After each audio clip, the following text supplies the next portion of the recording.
ఇక్కడి నుంచి మొదటి శ్లోకంలో ముఖ్యమైన విభూతులు రెండు చెప్పారు. ఒకటి ప్రత్యేగాత్మ, రెండు సర్వాత్మ. అంతేగా, సర్వాధిష్టానంగా. ఇప్పుడు కొన్ని పౌరాణికమైనటువంటి విషయాలని ప్రస్తావిస్తూ వాటిల్లో విశేషమైన ఉనికి తాను ఎక్కడున్నాడు విశేషం. ఆదిత్యానామహము విష్ణు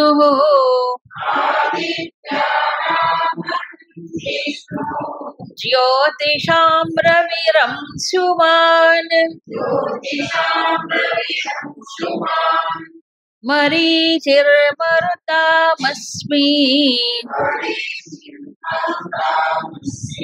నక్షత్రాణామహం శశి.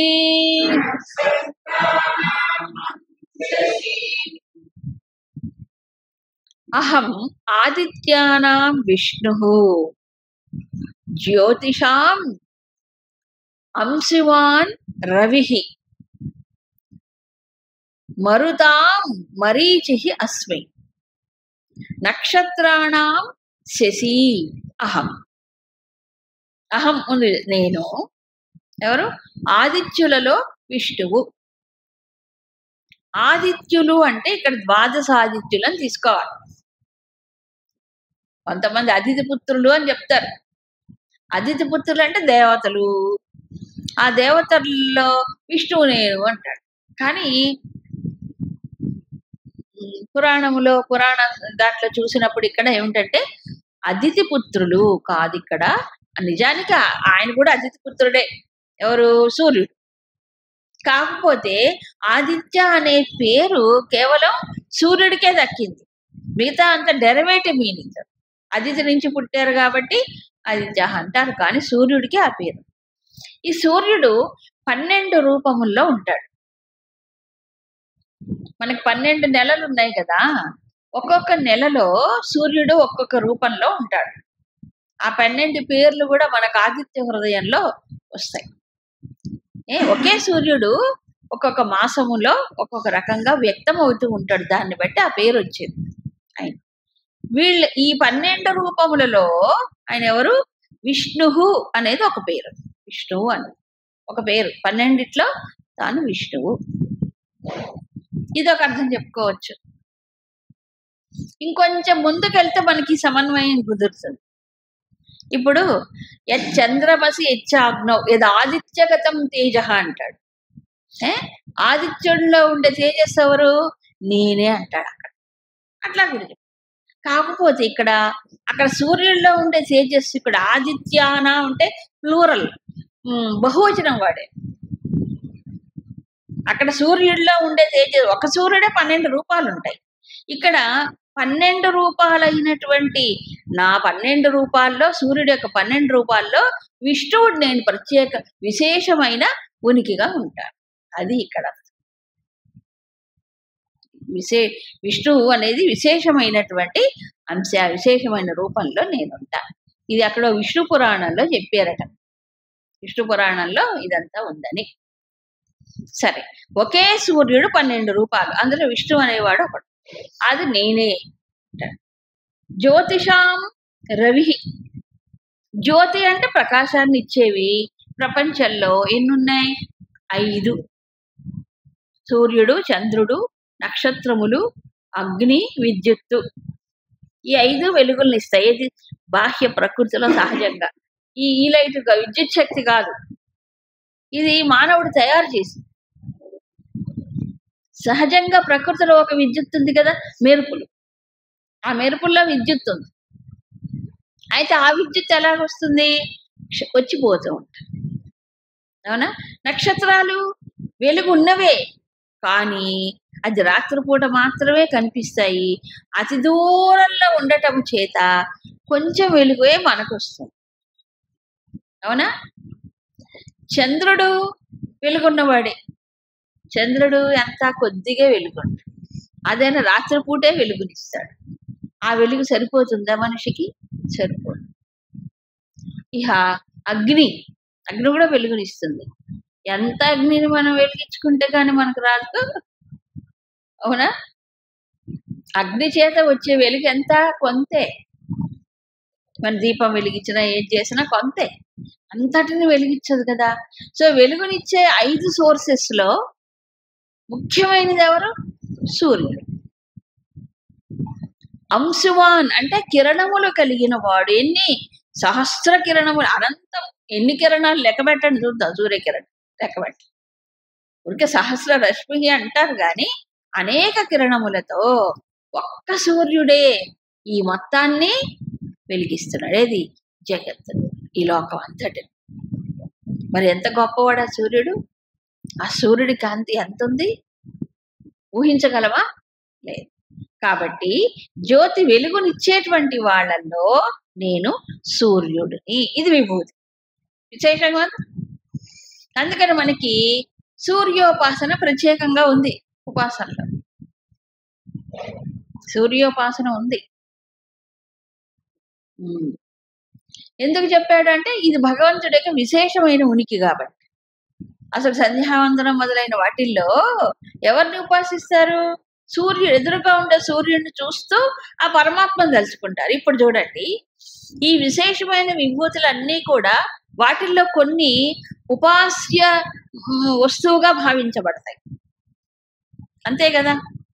ఆదిత్యోపాసన, సూర్యోపాసన చాలా ఫండమెంటల్. ఇది గాయత్రి మంత్రం, గాయత్రి ఉపదేశం, గాయత్రి మంత్రం, సూర్య నమస్కారాలు, సంధ్యావందనం అంతా ఎవరికి? అసూర్య మండలంలో ఉండే శక్తినే ఉపాసన. సౌరశక్తి అని మనం ఇప్పుడు అంటుంటాం, కానీ ఆ రూపంలో ఉన్నది పరమాత్మే. ఇది విశేష విభూతి కాబట్టి ఉపాస్యనీయమైనది, ఉపాస్యమైనటువంటి భావన చేస్తాడు. అసౌ ఆదిత్యో బ్రహ్మ. ఈ ఆదిత్యుడు ఎవరు? పరమాత్మే ఆ రూపంలో. ఇప్పుడు విశేషమే కాదు. ఇప్పుడు కొంత సైన్స్ డెవలప్ అయిన తర్వాత అప్పుడు గుర్తిస్తున్నారు దీని గొప్పతనాన్ని. సూర్యుడిలో ఎంతో శక్తి ఉంది, సోలార్ ఎనర్జీ ఉపయోగించుకుంటున్నాడు, కానీ ఉపాసన చేయట్లే. అదే ఇప్పుడు సైన్స్ అంటాడు. సైన్స్ లో ఈ ఉపాసన భావన ఉండదు. వాడు ఉపయోగించుకుంటాడు సుఖం కోసం, కానీ ఆరాధించాడు కదా. మన హిందువుల్లో అయితే సూర్య భగవానుడు అంటలా, సూర్యనారాయణుడు అంటారా లేదా, రథసప్తమి కదా. ఇవన్నీ మన సంప్రదాయాల్లో భాగమైంది. ఇవన్నీ కూడా ఇమిడిపోయింది. సూర్యుడిని ఆరాధించడం మనకి మామూలే. ఎందుకని? విశేషమైన విభూతి కాబట్టి, ఆయన విభూతే. తర్వాత మరీచిహి, ఇంకా చాలా చెప్పాలంటే బోల్డ్ సూర్యుడి గురించే ఒక ఉపనిషత్తులు ఉన్నాయి. సూర్యోపనిషత్తు, అక్షయ ఉపనిషత్తు అంతా సూర్యోపాసనే దాంట్లో. తర్వాత మరీచిర్ మరుతామస్మి, ఇదొక పురాణ కథలో ఉంది. మరుత్తులు అని కొంతమంది దేవతలు ఉన్నారు.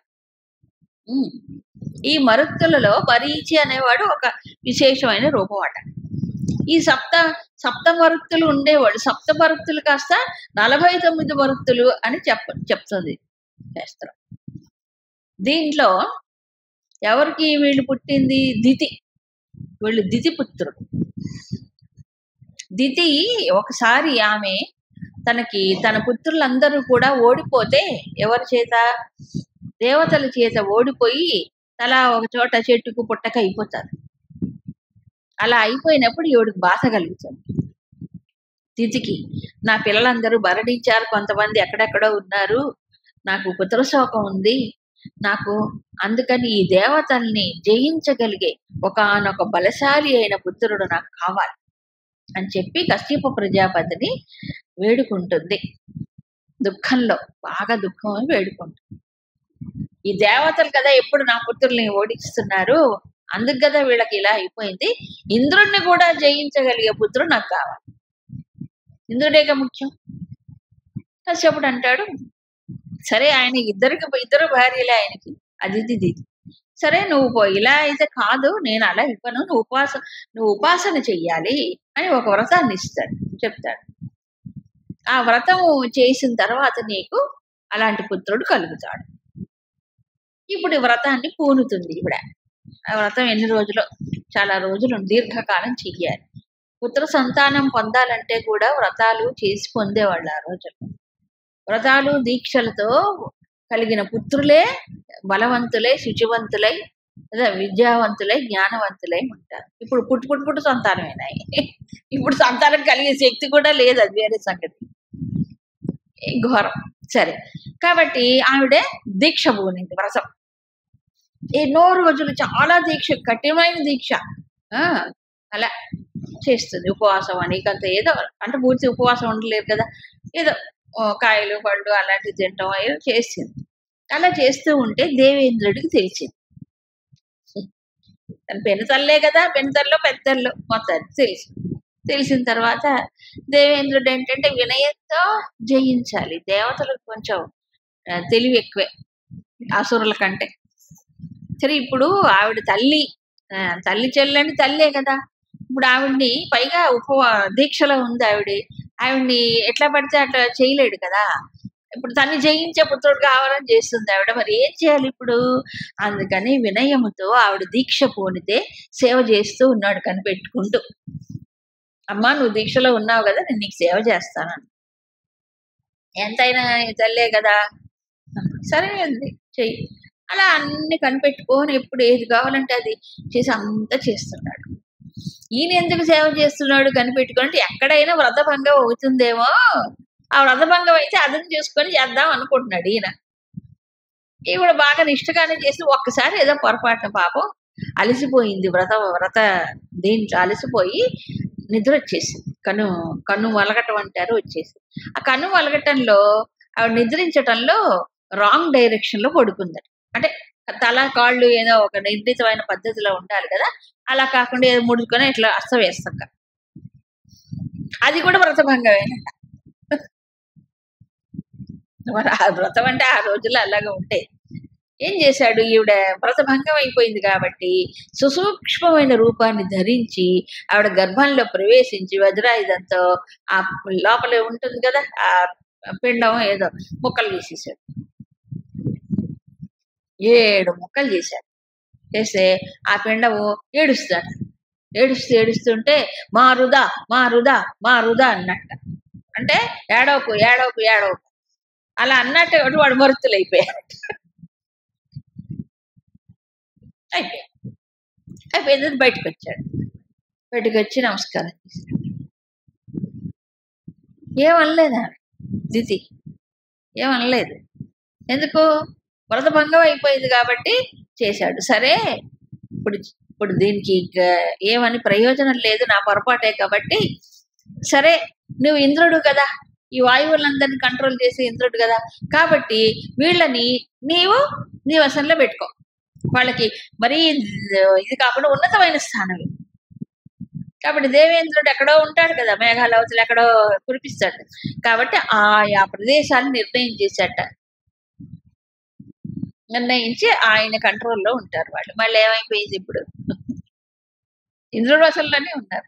అయితే ఈ మరుత్తుల్లో మరీచి అనేవాడు ముఖ్యుడు అంటారు. సరే, మరీచి అనేది ఒక ఋషి పేరు కూడా ఉంది, అది కాదు ఇక్కడ. నక్షత్రాణం అహం శశి, అందరికీ తెలిసిందే. నక్షత్రాలు ఎక్కడుంటాయండి? ఆకాశంలో ఉంటాయి. మరి శశి, చంద్రుడు కూడా ఆకాశంలోనే ఉంటాడు.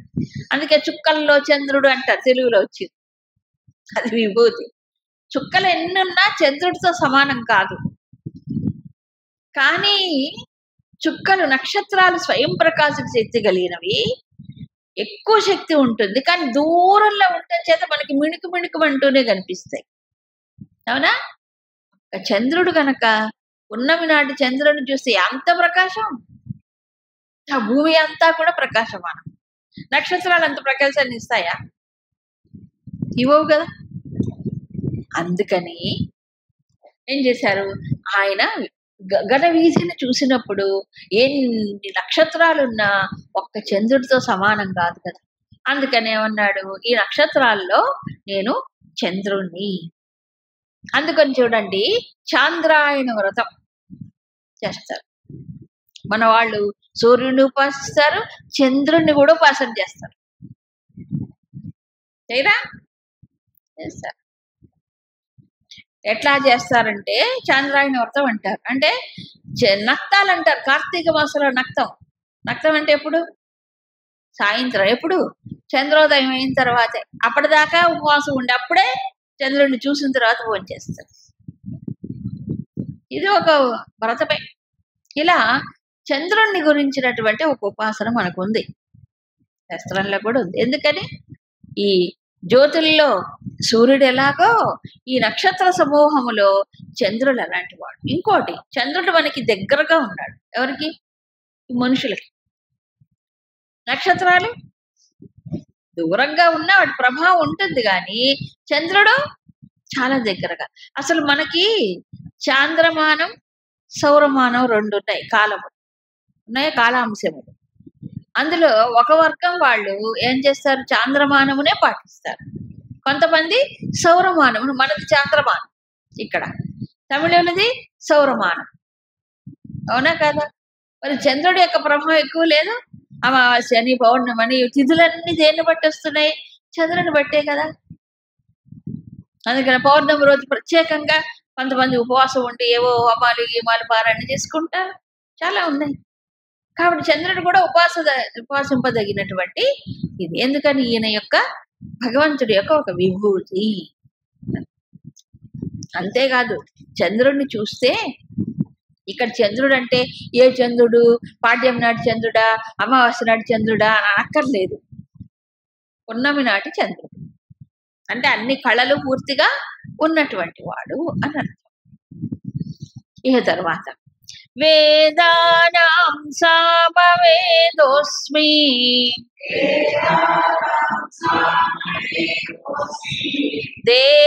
దేవానామస్మి వాసవః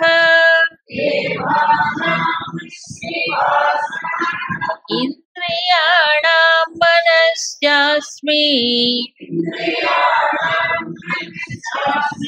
భూతానామస్మి చేతనా.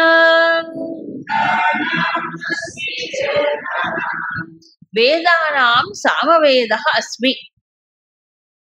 వేదాలు మనకి 4, ఉపవేదాలు 5, వేదాంగములు 6 ఉన్నాయి. సో వేదములలో 4 వేదాలు ఉన్నాయి కదా, అందులో సామవేదము తాను అంటాడు. ఎందుకని? సామవేదానికి ఒక ప్రత్యేకత ఉంది. ఏమిటి అంటే, మామూలు వేదములేమో 4 స్వరములతో చదవాలి. ఉదాత్త, అనుదాత్త, స్వరిత, దీర్ఘ స్వరితములని 4 ఉంటాయి. ఈ 4 వీటితో ఏంటంటారు, 4 స్వరములతో చదవాలి. ఈ సామవేదం చదవాలి అంటే సామవేదాన్ని చదవటం అనరు, సామగానం అంటాడు. మిగతా వేదములను పఠనం అంటాడు, సామవేదం మాత్రం సామ పఠనం అనరు, గానం అంటారు. కారణం ఏంటి అనంటే సప్తస్వరములతో కూడి ఉంటుందట సామగానం. అంతేగాని 4 స్వరాలు కాదు, మామూలు అన్ని వేదాలు కాదు. అందుకని సప్తస్వరములతో కూడి ఉంటుంది కాబట్టి అది రకరకాలైనటువంటి ఏమిటంటారు, రాగములతో వినటానికి సొంపుగా ఇంపుగా ఉంటుంది సామవేదం. అందుకే శివుణ్ణి గాని రాముణ్ణి గాని సామగాన ప్రియ అంటారు ఎక్కడైనా స్తుతి చేసేటప్పుడు. అందుకే ఋగ్వేద, అంతేగాని మిగతా వేదములు చెప్పరు. ఎందుకు? ఇది విభూతి. ప్లస్ మిగతా వేదములు నేర్చుకోవడం అంత తేలికే కానీ సామవేదం నేర్చుకోవడం చాలా కష్టం. అది అందరికీ రాదు. సంగీతం అందరికి వస్తుందా చెప్పండి? రాదు. అది కొంత జన్మతః కొంత ఉండాలి, కొంత ఉంటే దాన్ని మెరుగుపరచుకోవచ్చు అభ్యాసం ద్వారా. అసలే లేదనుకోండి, మనం ఏం చేసినా రాదు కదా. అది సంస్కారం అనేది ఉండాలి. ఇప్పుడు అందరికి వేదం వస్తుందా చెప్పండి? వేదమే రాకపోతే సంగీతం వస్తుందా? వేదం 4 స్వరాలు, సంగీతం 7 స్వరాలు. అవునా? Different combinations. రాదు. రాకపోతే బాధపడక్కర్లే, రాదని. వచ్చేవాడి కోసం లేకపోతే మనకు కావాల్సిన భగవంతుడు కదా, ఇవన్నీ కాదు కదా. అందుకు మరి సామవేదం యొక్క గొప్పతనం ఏమిటంటే గానం ఉంటుంది దాంట్లో. అంతేకాదు, ఇక్కడ గురుదేవులు ఏం చెప్పారంటే ఋగ్వేదం యొక్క సారమే సామవేదం. ఋగ్వేదముకి సారమే ఇది అని చెప్పాడు. ఇక్కడ ఇంకో విషయం ఏంటంటే, మనకు అన్ని వేదాల్లో ఉపనిషత్తులు ఉన్నాయా? ఈ సామవేదములో ఛాందోగ్యోపనిషత్తు అని ఒకటి ఉంది. ఈ ఛాందోగ్యంలో ఈ వేదాంతానికి సంబంధించిన ముఖ్యమైన ఉపదేశ వాక్యము తత్వమసి. ఈ తత్వమసి ఎక్కడుంది? ఛాందోగ్యంలో ఉంది. సామవేదాంతర్గతమైన ఛాందోగ్యంలో ఈ ఉపదేశ వాక్యం ఉన్నది. అంతేకా ముందు సాధకుడికి ఏంటి? ఈ తత్వం అసి అనేది ఉపదేశం, దాని ద్వారా కదా పురోగమనం వస్తుంది అని చెప్పాడు. సో అందుకని ఈ సామవేదం అన్నిటికంటే గొప్పది, విశేషమైనది. ఆ విశేషము కాబట్టి అది తానే అంటాడు వేద. ఇకపోతే దేవానామస్మి వాసవ. దేవతలలో నేను వాసవుడు. వాసవుడు అంటే ఎవరు? ఇంద్రుడు అని చెప్పాడు. ఎందుకని? ఆయన రాజు. ఎంతమంది దేవతలు ఉన్నారో కోట్లు. ఈ ఇంతమంది దేవతల్లో మరి రాజు ఎవరు? దేవేంద్రుడు అని చెప్పాడు. ఆ ఇంద్రలోకంలో ఉన్న దేవతలు కూడా రకరకాల స్థాయిల్లో ఉంటారు. అందరూ అష్టదిక్పాలకులు కాకుండా ఇంకో బోల్డ్ మంది ఉన్నారు. డెమ్మి గాడ్స్ అంటారు వాడిని. చిన్న చిన్న దేవతలు ఏవో రకరకాల కిన్నెరులు, కింపురుషులు, యక్షులు ఏవో రకరకాలు చెప్తుంటారు కదా వాళ్ళను. ఎందుకని అంటే ఈ దేవతలందరినీ నియమించేవాడు, శాసించేవాడు కదా. ఈ భూలోకంలో జీవులను కూడా వాళ్ళు యజ్ఞాలు యాగాలు ఇవి చేస్తుంటే ఆవిర్భాగాల్ని స్వీకరించేవాడు కదా. తపస్సులు చేస్తుంటే వాళ్ళని పరీక్షించేవాడు. ఇంత పెద్ద ఏమిటంటారు పవర్, ఒక రకమైన శక్తి ఇంద్రుడికి ఉంది. ఆ ఇంద్రుడు కూడా మళ్ళీ పరమాత్మలో ఒక చిన్న అంశే. అవునా? కాబట్టి ఇంద్రుడికి సంబంధించినటువంటి ఉపాసనలు కూడా ఉన్నాయి మనకి ఎక్కడ? వేదాల్లో. ఇంద్రుడిని తృప్తిపరచడానికి ఆహుతులు ఇచ్చి హోమాలు అవి చేస్తూ ఉంటారు చెప్పాడు. అసలు ఇంకా ఏం చెప్తారంటే, ఇంద్రుడు దేవతల్లో గొప్పవాడుగా. సో ఇప్పుడు ఇంద్రుడిలో ఎవరు? ఇంద్రుడు ఎందుకని విశేషమైన విభూతిగా చెప్పాడు? మిగతా దేవతల కంటే శక్తివంతుడు. ఆ ఇంద్రుడిలో ఉండే శక్తి ఎవరు? పరమాత్మే. ఆ ఇంద్రుడు కూడా గర్వభంగం అవుతుంది ఎప్పుడు? పరమాత్మను మర్చిపోయినప్పుడు. భాగవతంలో కథ ఉందిగా, పరమాత్మ శక్తిని మర్చిపోయాడు. పరమాత్మ ఎవరో మర్చిపోయాడు. అబ్బా నేనే దేవేంద్రుడు అనుకొని ఏం చేశాడు? పెద్ద వ్రజభూమిని అతాకుతులు చేసి వర్షాలు కురిపించి 7 రోజులు చేశాడుగా. అప్పుడు గిరి ఏమిటంటారు? గోవర్ధన గిరిని ఎత్తి లీల చేశాడు. అప్పుడు గర్వం అడి. సో ఇంద్రుడు గొప్పవాడే. ఆ శక్తి ఎవరిది? భగవంతుడు. అది దేవానామస్మి వాసవ. మిగతా అందరి దేవతల కంటే ఈయన ముఖ్యమైన వాడు, నాయకుడు. ఈ వెంటనే ఇంకో విభూతి చెప్పాడు. ఇప్పుడు వీళ్ళందరూ దేవతలు, ఆదిత్యానామహం విష్ణు, ఇదంతా వెంటనే మనలోకి వచ్చేసాడు. సో శ్లోకంలో కొన్ని విభూతులు చెప్తాడు, కొన్ని యోగాన్ని గురించి ప్రస్తావన చేస్తున్నాడు. వెంటనే ఇంద్రియాణం మనహచ అస్మి. ఇది ఎవరివి? వ్యక్తిలో. అవునా? ఓ పక్కన విభూతి చెప్తాడు, ఓ పక్కన యోగం చెప్తున్నాడు. సో మళ్ళీ లోపలికి వస్తే ఇంద్రియములలో మనస్సు నేనంటాడు. ఇప్పుడు మనస్సు ఆయన అయితే మరి నేను ఎలా కంట్రోల్ చేస్తాను దాన్ని?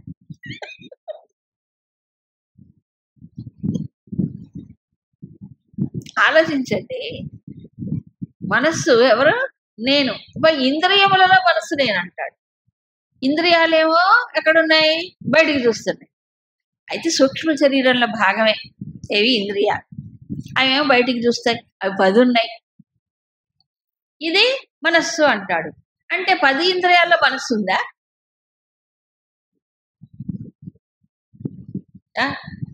ఇంద్రియాలు 10లో మనస్సు ఒకటే.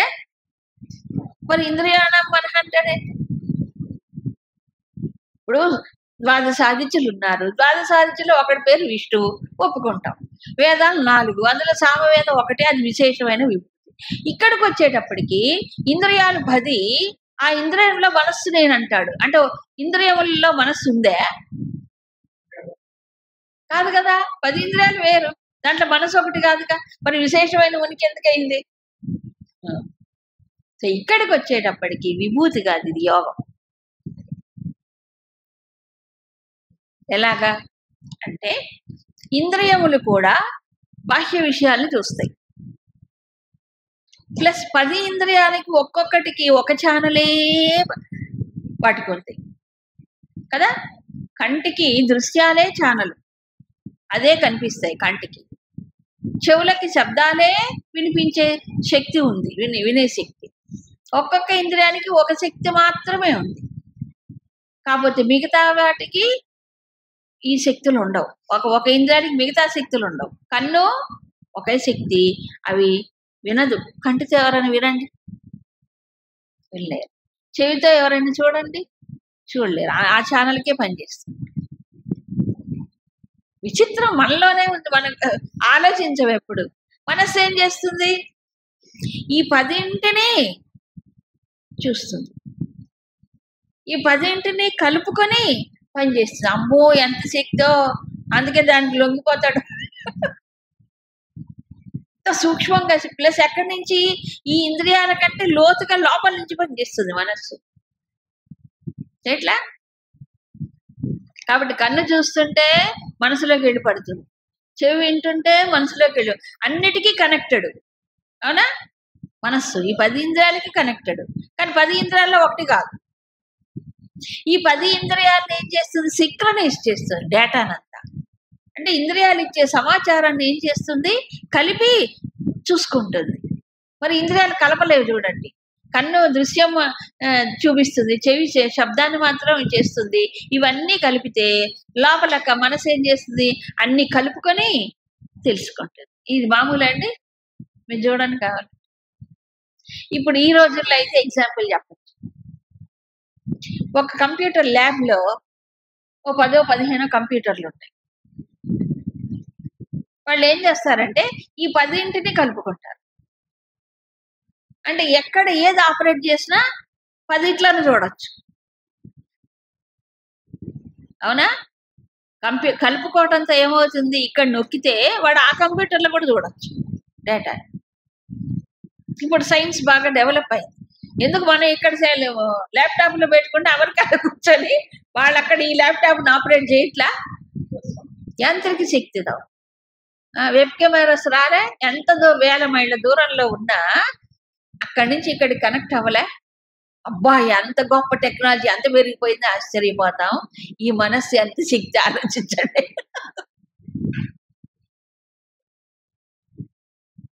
కంప్యూటర్ ఆపరేట్ చేయడానికి బోల్డ్ ఇక్కడ ఏం కావాలి? కనెక్షన్స్ కావాలి, అది పని చేయాలి, ఇది పని చేయాలి. మనస్సు పోవడానికి ఎంతసేపు?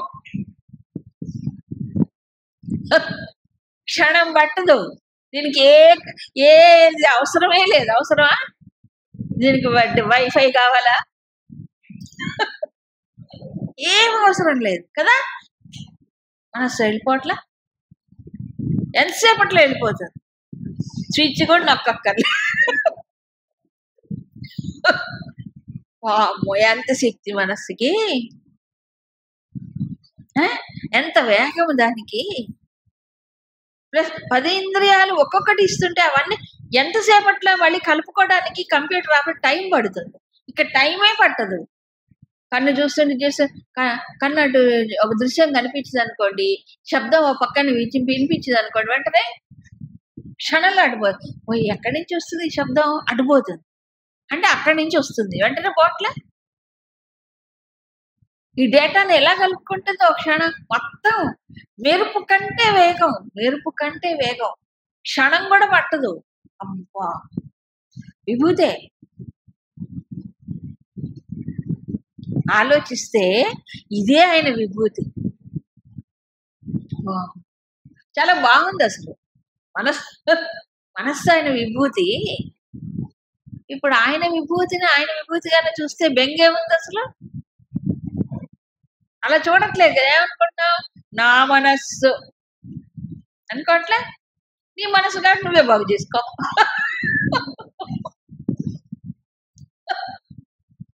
నీ మనసు నువ్వే వసల్లో పెట్టుకో కదా. ఇప్పుడు ఆయనదైనప్పుడు ఆయనదైనప్పుడు మనస్సు ఏమైంది? నాకు బూచి లేదు. ఎవరైనా అష్టావక్రుడు ఆయన ఉపదేశం చేసేటప్పుడు జనక మహారాజుకే కదా చేసేటప్పుడు ఏమన్నాడు? తత్వాన్ని చెప్పమన్నాడు. చెప్పంటే ఏమన్నాడు? గురుదక్షిణ అన్నాడు. ఏంటి గురుదక్షిణ? నీ మనసు నాకు ఇచ్చాను. గురుదక్షిణ అది. నీ మనసు నాకు ఇచ్చేయమంటే ఇచ్చాను స్వామి అన్నాడు. అంతే, నిర్వికల్పంలోకి వెళ్ళిపోయాడు. అంటే ఆయన పరిపక్వ స్థితి కలిగి ఇవ్వటం ఆయనకు తెలుసు, మనకు తెలియదు. సో మనస్సు భగవంతుడి యొక్క విభూతి అయినప్పుడు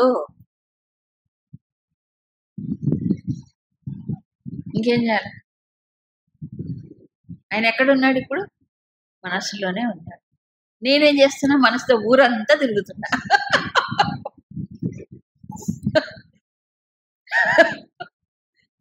ఇది యోగం, అవునా? మనసుతో ఎక్కడ తిరుగుతున్నాడు? ప్రపంచం అంతా తిరుగుతుంటాడు. ఎప్పుడు ఎప్పుడూ తిరుగుడే. కాబట్టి మనస్సు ఆయన విభూతి అయినప్పుడు ఎటు తిరగాలి? అప్పుడు లోపలికి తిరగాలి. ఇది యోగం. ఇది విభూతి కాదు, ఇది యోగం. ఓహో, పరమాత్మ నా మనస్సు లోపలే కూర్చుని నాకు తెలియట్లేదు, నా మనసు లోపలే నువ్వు ఉన్నావు. లోపలంటే ఏంటి? ఇక్కడ దాని లోపల చైతన్య రూపమై ప్రకాశ రూపమై ఉంటేనే మనకు తెలుస్తుంది. మనోవాచా మంగోచరం శాస్త్రం చెప్పింది, కానీ ఇదొక యోగముగా భావన. మరి